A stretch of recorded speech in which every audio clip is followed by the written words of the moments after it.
పరంపరే silks లో anniversary day sale కళ్యాణం కమనీయం ఆఫర్ జూలై 1 నుంచి జూలై 30 వరకు 50% ఆఫ్. వైభవ్ సూర్యవంశిని పక్కన పెట్టేశారు. అసలు చివరి టీ20 మ్యాచ్లో ఇంగ్లాండ్ పైన దారుణమైనటువంటి ఓటమి చవిచూసినటువంటి టీమిండియా జట్లు అసలు ప్లేయింగ్ లెవెన్లో ఏ ప్రాతిపదికన మళ్ళీ ప్లేయింగ్ లెవెన్ని సెలెక్ట్ చేశారో అర్థం కానటువంటి పరిస్థితి.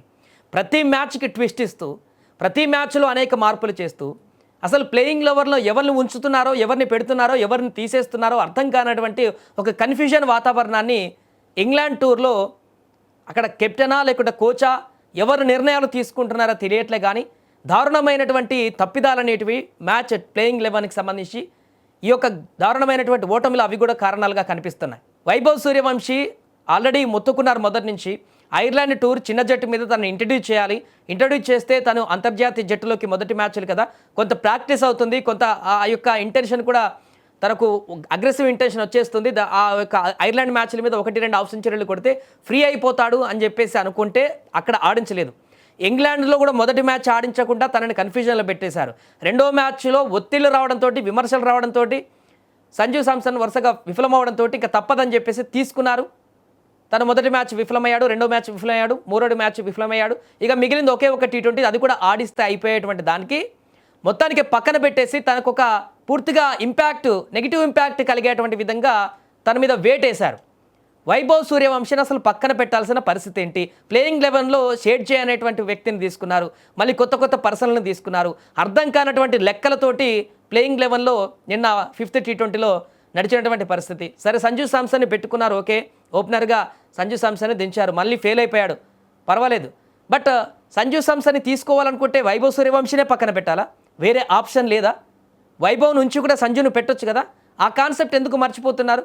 ఏం జరుగుతుందో తెలియనటువంటి పరిస్థితి, టీం బ్యాలెన్స్ కోల్పోయినటువంటి పరిస్థితి, టీంలో ఉన్నటువంటి ప్రతి ఒక్కరు కూడా ఒక కన్ఫ్యూజన్ వాతావరణాన్ని క్రియేట్ చేసేటువంటి సిచ్యువేషన్ ఇప్పుడు టీమిండియాలో నెలకొన్నట్టుగా తెలుస్తోంది. దీనిపైన సునీల్ గవాస్కర్ కూడా తీవ్ర ఆగ్రహాన్ని వ్యక్తం చేశాడు.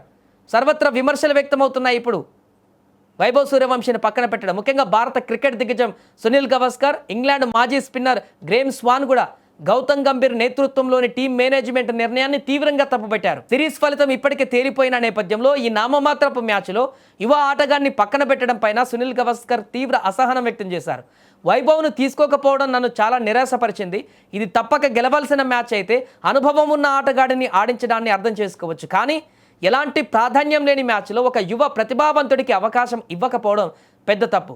ఎవరో ఒకరు ఆ పిల్లాడి భుజంపై చేయి వేసి ధైర్యం చెప్పాలి. కేవలం 3 మ్యాచ్ల ప్రదర్శన ఆధారంగా 15 ఏళ్ల బాలుడిని జట్టు నుంచి తొలగించడం చాలా కఠినమైన నిర్ణయం అంటూ కూడా గవాస్కర్ వ్యాఖ్యానించారు.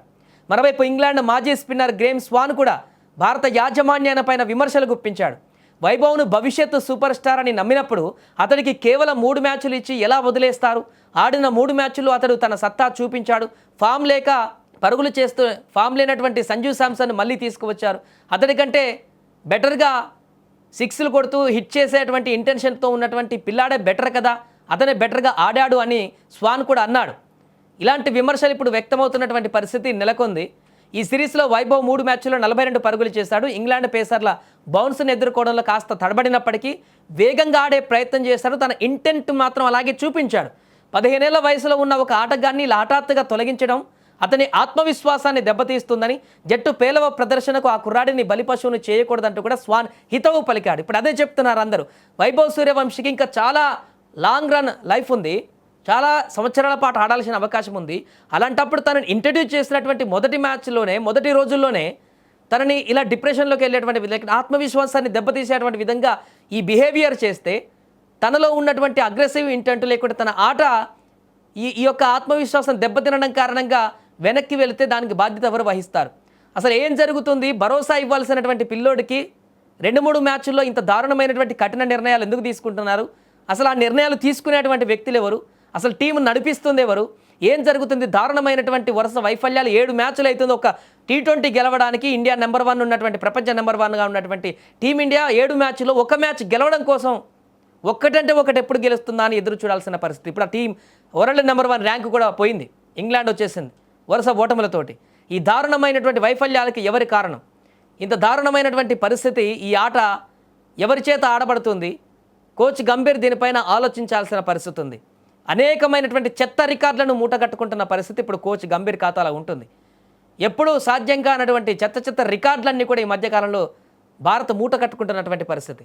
టెస్టుల్లో న్యూజిలాండ్ పైన ఓడిపోతాం, ఇంగ్లాండ్ మీద ఓడిపోతాం, ఐర్లాండ్ మీద కూడా ఎప్పుడు లేని విధంగా చరిత్రలో ఓడిపోతాం. ఇలాంటి వింత రికార్డులన్నీ ఎవరైనా కొత్త కోచ్ వస్తే లేకుంటే కొత్త మేనేజ్మెంట్ వస్తే అక్కడ ఆటగాళ్ళని ఇంకా మరింత షైన్ చేసి వారు అద్భుతమైనటువంటి రికార్డులు సాధించే విధంగా వాళ్ళని ప్రోత్సహించాలి. కానీ చెత్త రికార్డులను సాధించే విధంగా ప్రోత్సాహం కొనసాగుతున్నట్టుగా కనబడుతుంది. ఏదేమైనా వైభవ్ సూర్యవంశిని ఈ రకంగా పక్కన పెట్టడం తన ఆత్మవిశ్వాసాన్ని దెబ్బతీయడమే అవుతుంది. నెక్స్ట్ మ్యాచ్లో ఆ ఇంపాక్ట్ కనిపిస్తే చిన్నపిల్లగాడు అలాంటి వ్యక్తికి మనం ఇంకా సపోర్ట్ చేసి ముందుండి తన అగ్రెసివ్ ఇంటెంట్ని బయటికి వచ్చేలాగా ఎంకరేజ్ చేయాల్సింది పోయి డిస్కరేజ్ చేసి ఈ రకంగా తనని వెనక్కి నెట్టేటువంటి ప్రయత్నం చేస్తే రాబోయే రోజుల్లో టీమిండియాలో ప్లేయింగ్ లెవెల్లో ఇంకా ఎలాంటి విచిత్రాలు జరుగుతాయి అనేది అందరినీ ఆశ్చర్యానికి గురి చేస్తున్నాయి. ఏదేమైనా ఈ నిర్ణయం పైన అయితే ఇప్పుడు సోషల్ మీడియాలో తీవ్రమైనటువంటి చర్చ కొనసాగుతుంది.